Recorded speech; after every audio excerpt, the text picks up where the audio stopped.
that your administration is making across the state. Can you elaborate a little bit on that? You know, this community is very vibrant right now. There's a lot of economic activity here. There are a lot of people choosing to move to this part of the state.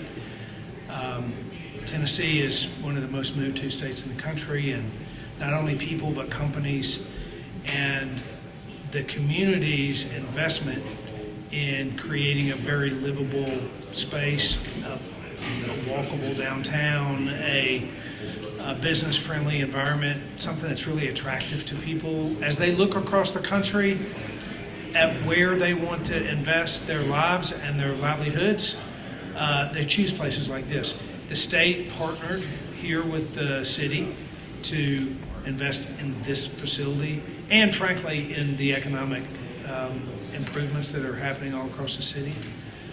It's really important. It's really important to Johnson City. It's important to East Tennessee, and frankly, it's important to the whole state. Can you talk about just what you learned just coming back here to the Ashe Street Courthouse and seeing all these renovations that took place?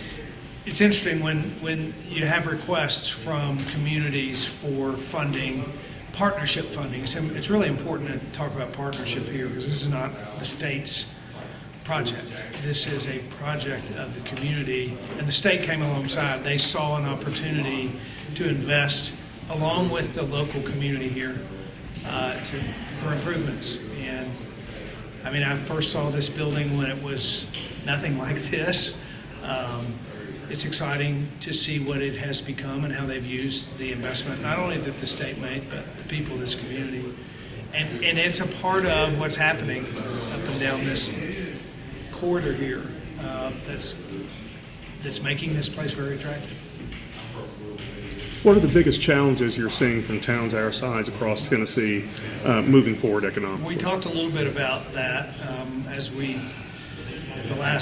both at the Johnson City, at the city visitor center and here.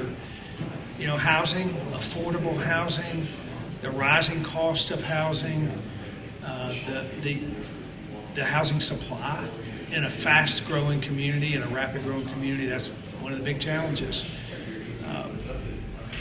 We talked about workforce and having enough.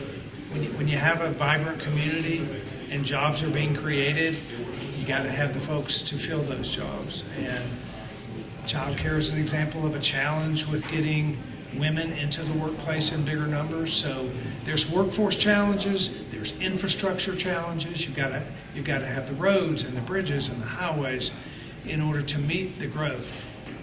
We also reminded ourselves that those are good challenges. There are states in this country where people are leaving and towns where people are abandoning them. It's a much bigger problem than meeting the needs of a community that's growing like this. But those are some of the biggest challenges.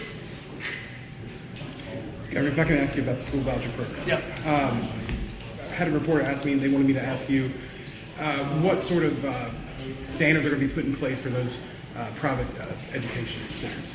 You know, private schools right now in our state have requirements, accountability requirements now. The General Assembly, as you know, we put a proposed piece of legislation out there. The Senate has an amendment that suggests changes to that or additions and improvements to it. The House has an amendment that suggests additions and improvements. The way this works is all stakeholders will come together and say, what should accountability look like for private schools that receive a scholarship, for example? What do testing requirements look like in public schools as a part of the whole consideration? Accountability matters. I am one who believes that the greatest level of accountability comes with a parent. If a parent believes that that school is the best one for their child, that's the highest authority for that kid's education. But I think we'll see both chambers and the General Assembly address the issue of accountability and what that looks like going forward. And along with schooling, I know the Tennessee House bill about banning the pride flags in public schools. How do you just feel about that legislation? You know, I haven't seen that bill because it hasn't gone to committee on the Senate side, so I can't really speak to it. I generally wait until bills get a little closer to my desk before I actually look at them and see what they say. So I can't speak to that one.